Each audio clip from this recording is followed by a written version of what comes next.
Hello aspirants, my name is Mohit Kumar Gaur. आज जो मेरा उद्देश्य है वो ये है कि काफ़ी एस्पिरेंट्स को अभी डर लग रहा है, एग्ज़ाम्स बहुत नज़दीक आ गए। तो एक जो कॉमन समस्या यही है कि 90 डेज़ में तैयारी हो सकती है या 100 डेज़ में तैयारी हो सकती है। जो भी वेरियस एग्ज़ाम्स की तैयारी कर रहे हैं, मतलब कम डेज़ हैं। तो स्टूडेंट्स का ये डर है कि क्या अभी भी होप बनाए रखना सही है, प्रैक्टिकल है? तो आज मैं इसी मुद्दे पे बात करने आया हूँ। पहली चीज़ तो ये कि जो चीज़ मैंने फॉलो की वो आपको भी फॉलो करनी है। मैंने अपनी स्ट्रेटेजी में जो चीज़ फॉलो की, इस बार जो अलग फॉलो की, वो थी कि लास्ट बॉल तक धोनी की तरह खेलना है। लास्ट बॉल तक मैच में उम्मीद बनाए रखनी है, कि बरकरार रखनी है कि मैं मैच का रुख कभी भी पलट सकता हूँ। ये आपको स्ट्रेटेजी रखनी है, ये आपका माइंडसेट होना चाहिए। ये माइंडसेट आप अभी बना पाए हैं तो आगे वीडियो में चलिए, तब मैं आगे आपको बताऊंगा कि क्या हो सकता है और क्या नहीं हो सकता है। ठीक है, ये आपने सोच लिया कि आपको लास्ट बॉल तक खेलना है। अब दूसरी चीज आपको सोचनी है कि आपको जीतने के लिए खेलना है। ये गलती करते हैं एस्पिरेंट सबसे बड़ी, कि वो जीतने के लिए नहीं खेलते। वो कहते हैं कि ये एग्जाम ठीक से दे दूंगा, नेक्स्ट एग्जाम में मैं फोड़ूंगा। ये गलती नहीं होनी चाहिए। आप जैसा एक माइंडसेट रखेंगे वैसे ही आपकी लाइफ की रियलिटी होती जाएगी। तो ये गलती नहीं करनी। आपको केवल पार्टिसिपेशन के इरादे से एग्जाम में नहीं बैठना है, आपको जीतने के इरादे से बैठना है। ये जो दूसरी जो सबसे बड़ी मिस्टेक्स होती है, इसको आपको सही करना है विनिंग एटीट्यूड के साथ। तीसरी चीज, काफी सारे एस्पिरेंट्स को लगता है कि वो जिस सिचुएशन में है, ना उनको मैथ्स आती है ना उनको साइंस आती है, वो कैसे उम्मीद करे कि उनके साथ वो एग्जाम में अच्छा कर पाएंगे। कई बार उनको लगता है कि मेरी घर की हालत ठीक नहीं है। ये सारी एक्सक्यूजेज झूठे नहीं होते, गलत नहीं होते। लेकिन एक बात मैं आपको बता दूंगा, जिस भी सिचुएशन में हैं आप, ये ऑब्जर्वेशन मेरा खुद का पर्सनल है, जब तक आप कंप्लेन करते रहेंगे, कंप्लेन वाला एटीट्यूड हटाइए। आप रियलाइज करेंगे जिस दिन रिजल्ट रिलीज होगा, उस इंसान का भी पीडीएफ में नाम होगा जो आपसे भी वर्स्ट सिचुएशन में था। ऐसा एक न एक इंसान तो मिल ही जाएगा, और तब आपको पछतावा होगा कि काश उस दिन मैंने कंप्लेन नहीं की होती, काश उस दिन मैंने अपने आप पे थोड़ा भरोसा जता दिया होता। तो पहला आपको ये करना है कि देर नहीं हुई है, कभी भी देरी नहीं होती। It's never too late to start something new. Life का रुख मोड़ने के लिए आपका एक निर्णय ही काफी होता है। कब आपकी लाइफ सक्सेस के रास्ते पे चली जाए आपको खुद को नहीं पता रहता। तो ये बात आपको ध्यान में रखनी। अब एक और चीज जो मैं बताऊंगा वो है रिजिलियंस या फ्लेक्सिबिलिटी। अब मान लीजिए 1 साल का टाइम होता आपके पास, तब तो आप डिटेल में आप पूरी चीजों को पढ़ते, एनालिसिस करते, तो आपकी स्ट्रेटेजी भी थोड़ी बहुत चेंज कर सकते हैं आप। आपको किसी को ब्लाइंडली फॉलो नहीं करना है। अगर किसी को ब्लाइंडली फॉलो करने के लिए भगवान ने आपको बनाया होता तो ना तो आपको सेपरेट आंखें देता, नाक देता, ये 5 सेंसेस नहीं देता। किसी को भी ब्लाइंडली फॉलो नहीं करना है, अंधा होकर किसी का भक्त नहीं बनना है। ठीक है, ये आपको चौथी चीज आपको ध्यान में रखनी है। ये अगर आप माइंड में बैठा पाए हैं तो हम इस वीडियो में आगे बढ़ते हैं कि किस तरीके से इस कम टाइम में हो सकता है। अगर आपने पार्किंसंस लॉ का नाम सुना है तो आप समझ जाएंगे कि मैं किस तरीके से आपको इन एग्जाम्स को अप्रोच करने के लिए कह रहा हूं। तो पार्किंसंस लॉ कहता है कि work expands according to the time allocated. अगर 4 घंटे का काम है और मैं आपको कहूं कि 10 घंटे है तुम्हारे पास, तो वही काम आपका 10 घंटे में फैल जाएगा। उसी काम को मैं अगर आपको कहूं कि 3 दिन है आपके पास, तो वही काम में आप 3 दिन लगाएंगे। ये लॉ ऑब्जर्वेशन के बाद आया है। तो अगर किसी को लग रहा है कि 90 दिन में नहीं हो रहा है, उसको इस लॉ के बारे में सोचना पड़ेगा। आपको ये डिसाइड करना है कि अब 6 महीने का काम मुझे 3 महीने में करना है। समझ आई बात? फिर आपका माइंड अपने आप, तो पहले आपको माइंड बनाना पड़ेगा। पार्किंसंस लॉ क्या कहते हैं कि जब आपका माइंड बन जाता है कि इतने टाइम में ये काम होगा, तब वो काम होता है। उस उतने ही टाइम में होता है जितने टाइम का आपका माइंड सोच के बैठा है, उतने टाइम में वो काम होता है। यही बेसिकली पार्किंसंस लॉ है। ये तो है टाइम को मैनेज करने का तरीका। सिंपल सी बात है, अगर कोई बंदा डेली के 4 घंटे पढ़ रहा है और आप 12 घंटे पढ़ रहे हैं, तो आप उससे 3 गुना ज्यादा प्रोडक्टिव है। आप उससे, प्रोडक्टिविटी की बात तो नहीं कर रहा हूं मैं, पर एक असम्पशन है कि आप लगभग उसके जितने प्रोडक्टिव है और 12 घंटे पढ़ रहे हैं, तो आप उससे ज्यादा ही कवर करेंगे। जितना वो 3 महीने में करेगा उतना आप 1 महीने में करेंगे। तो आप पार्किंसंस लॉ का यूज इस तरीके से कीजिए कि चीजें आपके फेवर में हो जाए। ठीक है, तो समय कभी कम नहीं होता, कम होती है आपकी विल पावर। आपको डिसिप्लिन अच्छा करना है, डिसिप्लिन के लिए भी मैं आने वाले वीडियोस में टिप्स दूंगा किस तरीके से डिसिप्लिन करना है, लेकिन कुछ चीजें आपको माइंड में रख के चलनी पड़ेगी, तभी आप जीत पाएंगे। और जीतने के लिए पढ़ना है आपको सिर्फ यहाँ पे एग्जाम में बैठने के लिए नहीं करना है। और जो आपकी पास्ट हिस्ट्री है उसके हिसाब से मत चलिए कि मेरी तो 4th ग्रेड में 53,000 रैंक है या 1,00,000 पे रैंक है, कुछ मैटर नहीं करता। आपको ये माइंड में रख के चलना है कि मुझे सिलेबस की हर चीज को कवर करना है, जो जो रिक्वायरमेंट है एग्जाम की उनको पूरी करना है। एलडीसी में टाइपिंग मांगता है, टाइपिंग के लिए कोचिंग भी करनी है, अभी से करना है सब कुछ। ठीक है, ये बात समझ में आ रही है? जब आप ये माइंडसेट के साथ चलेंगे तो इस एग्जाम के सेम डे पे आपको विश्वास हो जाएगा कि आपका सिलेक्शन होने वाला है। पता लग जाता है आपको कि आप कितने पानी में हैं। The owner house the house knows where the roof is leaking. ये कहावत है कि सिर्फ एक घर के मालिक को पता होता है कि छत कहां से लीक कर रही है। तो आपको पता है कि आपकी कमजोरियां कहां हैं, आपको पता है कि आपकी स्ट्रेंथ क्या है। तैयारी के दौरान इस चीज को यूज करना है। कैसे? जो आपके वीक पॉइंट्स है उन पे ज्यादा काम कीजिए। जो आपके स्ट्रांग पॉइंट्स है उनको आप एक ऑप्टिमम टाइम दीजिए, लेकिन छोड़ना कुछ नहीं है। मुझे अभी तक याद है जब मैं इन एग्जाम्स की तैयारी कर रहा था, ऐसे काफी सारे स्टूडेंट्स थे, एस्पिरेंट्स थे, जो कह रहे थे कि मैथ्स नहीं आती मैथ्स छोड़ रहा हूँ, इंग्लिश नहीं आती इंग्लिश छोड़ रहा हूँ। कैसे छोड़ सकते हो भाई तुम? आपको पता है नौकरी पाना कितना मुश्किल हो गया आज के कंपटीशन के युग में। उसके बाद आप इतनी बड़ी गलती कर रहे हो कि आपके लंका लगने में समय नहीं लगेगा। तो इतना बात आपको ध्यान में रखना है। हर सवाल, हर टॉपिक, हर सब्जेक्ट आपको कवर करके चलना है। जितना सिलेबस में लिखा हुआ है वो आपको पढ़ना ही पढ़ना है, कुछ भी छोड़ना नहीं। ऐसा नहीं कि एक सब्जेक्ट में ज्यादा पढ़ लिया और एक में कम पढ़ लिया आपने, वो चीज नहीं होनी चाहिए। ठीक है, ये हो गया आपका किस तरीके से आपको चीजों को कवर करना है। अब एक चीज आती है कि किस तरीके से हम कवर करें। चीजों को कवर करना तो आ गया, लेकिन टाइम अलोकेट करना आ गया। लेकिन अब हम क्या चीज पढ़े कि सिलेक्शन की हमारी रहे कि श्योरिटी हो जाए सिलेक्शन की। तो उसमें परेटो प्रिंसिपल आप यूज कीजिए। परेटो प्रिंसिपल कहता है कि आपका जो 80% जो आउटपुट है वो 20% कामों से आता है। फॉर एग्जाम्पल आपके पास 10 घंटे का काम है कुछ, तो आपका जो मैक्सिमम प्रोडक्टिव टाइम है वो शुरू के 2 घंटे होंगे या बीच के किसी के 2 घंटे होंगे। टोटल मिला के 2 घंटे प्रोडक्टिव होते हैं।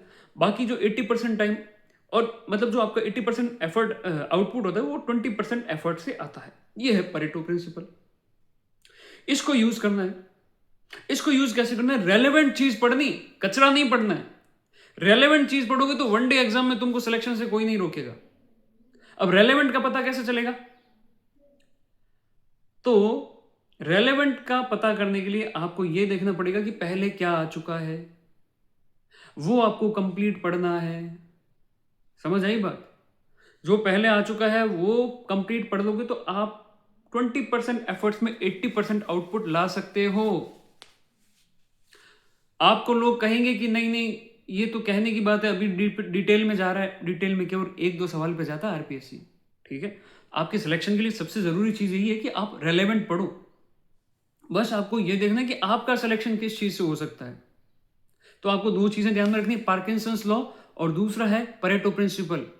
जब आप इनके ऊपर काम करेंगे तो आपको लग जाएगा कि आपका सिलेक्शन किस तरीके से हो सकता है और वो कौन सा तरीका है जो आपको सिलेक्शन की तरफ ले जा सकता है। अब हम नेक्स्ट चीज पे चलते हैं कि पॉजिटिव सोच रखनी क्यों जरूरी है। पॉजिटिव सोच, एक्सट्रीमली पॉजिटिव। नेगेटिव इंसान कोई आपकी लाइफ में है उसको हटा दीजिए। क्यों? मैं जब प्रिपरेशन कर रहा था मैंने इंटरेक्शन बर्न कर दिया था लोगों से। मैं कोशिश ये थी कि मैं कोई दोस्तियां नहीं करूं। लाइब्रेरी में आप जाते हैं तो सबसे ज्यादा डर यही रहता है कि आपको लाइब्रेरी का एक नुकसान ये भी है कि आपकी लोगों से इंटरेक्शन होगी और फिर वहां आपकी जो है, जहां आपकी संगत होने लगती है, महफिल जमने लगती है, फिर वहां ये भी परेशानी होती है कि फिर आप ना नहीं कर सकते। तो सबसे अच्छा तरीका ये है कि आप इंटरेक्शन ही मत करो। तो ये मैंने अपनाया। मैं आप लोगों को यही कहूंगा कि इंटरेक्शन मत करिए, हमेशा पॉजिटिव रहिए। और ये तो गारंटी है कि जो आपके राइवल्स हैं, जो आपके साथ तैयारी कर रहे हैं लाइब्रेरी, वो आपके लिए पॉजिटिव क्यों होंगे? खुद बताओ। आपके लिए पॉजिटिव केवल आपके माता पिता होंगे या वो दोस्त जो सेलेक्ट हो चुका है। ठीक है, जो सेलेक्ट हो चुका है वही पॉजिटिव हो सकता है, होगा ये जरूरी नहीं है, क्योंकि मनुष्य हैं, वैरायटी के लोग हैं, प्लस माइनस हर तरह के लोग मिल होते हैं, हर तरह के लोग हैं इस दुनिया में। आपको अगर इस चीज से बचना है कि आपका दिल ना टूटे, तो आपको अपेक्षाएं रखनी बंद करनी पड़ेगी लोगों से। आपको ये सोचना है कि आपके बारे में पॉजिटिव आपसे ज्यादा कोई नहीं सोच सकता, ठीक है? तो पॉजिटिव सोच रखनी है, समय के साथ स्ट्रेटेजी चेंज करनी है। अगर आज मैं कह रहा हूं कि आपको ये बुक पढ़नी है, लेकिन आपको पता है कि टाइम कम है और कम टाइम में आपको ज्यादा चीजों को कवर करना है, तो एक ही तरीका है कि आपको ऐसी बुक करनी पड़ेगी या ऐसे नोट्स करने पड़ेंगे जिससे आपकी सारी चीजें कवर हो जाए। तो ये चीज ध्यान में रखें। उसके बाद जो सबसे इंपॉर्टेंट चीज है, कैजुअल नहीं रहना है। किसी ने बोल दिया कि लाइफ तो ऐव ही है, नहीं ऐव ही नहीं है। लाइफ का हर एक मोमेंट इंपॉर्टेंट है। आपकी बात में वजन होना चाहिए, लोग आपको सीरियस लें थोड़ा, ये इंपॉर्टेंट है। उसके लिए ये जरूरी है कि आप खुद को सीरियस लें। आप खुद को मजाक का पात्र बनाएंगे तो लाइफ आपके हाथ से कब फिसलेगी आपको पता भी नहीं चलेगा। किसी को मौका मत दीजिए आपके बारे में कुछ भी बोलने का, ठीक है? आपके सामने तो एटलीस्ट नहीं, आपके सामने तो आपकी मजाक ना बने कम से कम। किसी की इतनी हिम्मत नहीं होनी चाहिए। तो पहले खुद को सीरियस लीजिए, फिर लाइफ को सीरियस लीजिए। और जब लाइफ को सीरियस लेंगे तो आपको अपने आप वो रास्ते दिख जाएंगे जो आपको सिलेक्शन की तरफ ले जाएंगे। आपको किसी की स्ट्रेटेजी देखने की जरूरत नहीं पड़ेगी। यहां पे मैं कोशिश करूंगा कि जो भी सिलेबस से रिलेटेड चीज़ है वो भी धीरे धीरे टाइम टू टाइम मैं शेयर करता रहूँ, लेकिन आपको चैनल पे नज़र बनाई रखनी पड़ेगी। उसके लिए आपको बेल आइकन प्रेस करना है, सब्सक्राइब करना है, ये तो बेसिक चीज़ें हैं ही है। लेकिन तभी पहुंचेगी जब आप ये चीज़ें करेंगे, तब आप तक डायरेक्ट चीज़ें पहुंचाएगी, ठीक है? मैं बीच में टाइम टू टाइम मैथ्स की भी ट्रिक्स लाऊंगा, साइंस की भी चीज़ें लाऊंगा। जितना मेरी तरफ से हेल्प हो पाएगा मैं करूंगा। और कोशिश ये है कि एक ओपन सोर्स प्लेटफॉर्म तैयार किया जाए जहां से एस्पिरेंट्स को फायदा हो, बिना किसी कॉमर्शलाइजेशन के, बिना किसी पैसे के लेन देन के। हम चाहते हैं कि एक इस तरह का काम हो कि एस्पिरेंट्स को एक तो ऑप्शन रहे यार, कि लाइब्रेरी टाइप ऐसी चीज है जो यूट्यूब पे अवेलेबल है, जहां से आपको हर चीज मिल रही है फ्री ऑफ कॉस्ट। तब जाके कंपटीशन फेयर होता है, तब जाके डिसाइड होता है कि राजा का बेटा राजा नहीं बनेगा। एक ग्रामीण परिवेश का बच्चा है वो भी ऊपर उठ के उस लेवल तक जा सकता है जहां पे एक राजा का बेटा जा रहा है। तो ये इंपॉर्टेंट है कि आप कैजुअल नहीं रहें बस, ठीक है? तो इसलिए आपका सब्सक्राइब करना जरूरी है। आप सब्सक्राइब कीजिए और सब्सक्राइब के साथ साथ बेल आइकन जरूर दबाएं ताकि नोटिफिकेशन आपके पास पहले आए। अब काफी लोगों का ये डाउट रहता है कि सर हमने मेहनत बहुत की, लेकिन हर बार एग्जाम में रह रहे हैं, कुछ ना कुछ वजह से वो वजह समझ नहीं आ रही। तो एक बात तो मैं कहूंगा आपको कि कई बार हार्ड वर्क इनफ नहीं होता, आपका लक भी आपके साथ हो ये जरूरी होता है। आपका लक साथ में हो, इसके लिए मैंने आपको बताया पॉजिटिव सोच के साथ रहना है और नेगेटिव लोगों से दूर रहना है, टॉक्सिक लोगों से दूर रहना है। अब कौन टॉक्सिक है कौन पॉजिटिव, ये कई बार हमारे अंदर समझ नहीं होती, हमको पता नहीं चलता, क्योंकि लोग हमेशा ज्यादातर अधिक चांसेस ये रहते हैं कि लोग दोगले होते हैं, ह्यूमन्स आर हाइपोक्राइट।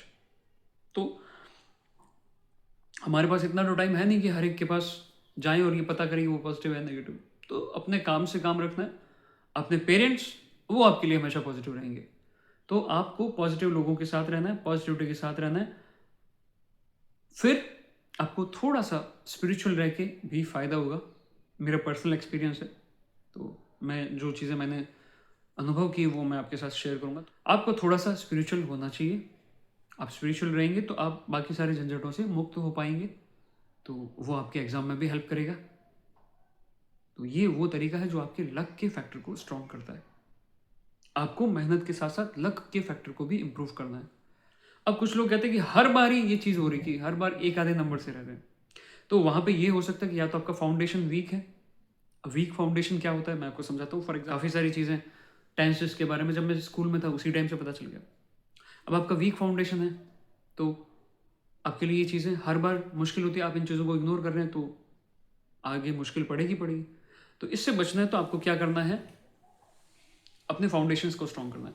कोई भी कोचिंग का टीचर होगा, उसकी उसका पहला जो उद्देश्य होता है वो ये होता है कि कंपटीशन के हिसाब से आपको वो चीज़ें कवर करवा दे। उसके बाद भी आपको डाउट लग रहा है तो आप बेसिक से जाइए। फाउंडेशन स्ट्रॉन्ग करना है तो आप एनसीईआरटीज के पास जाइए, वापस से शर्म नहीं करनी, आपको एनसीईआरटीज को शुरू से पढ़ना है। एटलीस्ट 8 to 10 तक की एनसीईआरटीज़ को आपको पढ़ना चाहिए। ये आपकी फाउंडेशन का जो दिक्कत है उसको सही कर देंगे। एक और इसमें दिक्कत ये हो सकती है कि आप उस माइंडसेट के साथ नहीं पढ़ रहे, आप सिलेक्शन वाले माइंडसेट के साथ ही पढ़ रहे हैं। तो अगर आप चाहते हैं कि आपका सिलेक्शन हो, सुनिश्चित हो, इसके लिए आपको टॉपर वाले माइंडसेट के साथ पढ़ना है कि मुझे टॉप 10 या टॉप 100 में आना है, इस उद्देश्य के साथ पढ़ना है। ये जब आप उद्देश्य रखेंगे, जो आपका माइंडसेट होता है उसी हिसाब से चीज़ें आप करने लगते हैं। जब आप खुद को टॉपर के हिसाब से ट्रीट करेंगे तो अपने आप आपकी जो स्ट्रेटेजी, आपकी जो अप्रोच है वो वही वाली हो जाएगी। अब एक और सवाल आता है कि एग्जाम हॉल में स्ट्रेस से कैसे बचें। तो इसका तरीका इतना है कि जो एग्जाम आप दे रहे हैं, जो मेरा पर्सनल एक्सपीरियंस है वो मैं बता रहा हूं। जब आपके पास ऑप्शंस रहते हैं तब आप चीजों को बहुत रिलैक्स होके करते हैं, और रिलैक्स होके करेंगे तो ही रिजल्ट आएगा। जिस समय जिस काम को करने के लिए आपका एकदम पूरा चैन के साथ रहना जरूरी है, सजग रहना जरूरी है, उस समय अगर आप बेचैन रहेंगे तो काम कैसे चलेगा। लेकिन अगर मैं कितना भी कह दूं आपकी बेचैनी खत्म नहीं होगी, तो इसका प्रैक्टिकल सॉल्यूशन यही है कि आपको ऑप्शंस रखने पड़ेंगे, बैकअप ऑप्शन। जब आप बैकअप रखेंगे तब आपके मन का जो ये एंजाइटी है, ये जो फियर है, ये जो स्ट्रेस है, ये अपने आप कम होगा। और एग्जाम हॉल में स्ट्रेस से बचने का, प्रेशर से बचने का एक तरीका ये भी है कि आप टेस्ट दीजिए। जितने ज़्यादा आप टेस्ट देंगे उतने ज़्यादा आपके चांसेस बढ़ेंगे कि आप रियल एग्जाम में कम प्रेशर के साथ आप टैकल कर पाएँ। आपकी स्पीड अच्छी रहेगी कुछ टॉपिक्स में, जैसे कुछ सब्जेक्ट में, जैसे maths, English, reasoning, general science, जो वन लाइनर्स पूछे जाते हैं, वहाँ आपकी स्पीड अच्छी रहेगी। और मैथ रीजनिंग में तो आपकी स्पीड चाहिए ही चाहिए, ये तो आपको पता ही हुआ। वहाँ अगर आप टाइम बचा लेते हैं तो बाकी सब्जेक्ट में आप सोच के कर सकते हैं। तो ये कुछ डाउट्स थे स्टूडेंट्स के। मुझे लगा कि सारे एग्जाम्स को अप्रोच कर रहे हैं तो इन डाउट्स को कवर किया जाए। तो आज मैंने सारे डाउट्स को एक साथ कवर कर दिया, एक कंसोलिडेटेड फॉर्म में एक वीडियो बनाया ताकि आप सबकी हेल्प हो सके, और आपके सारे डाउट्स मैंने क्लियर किए।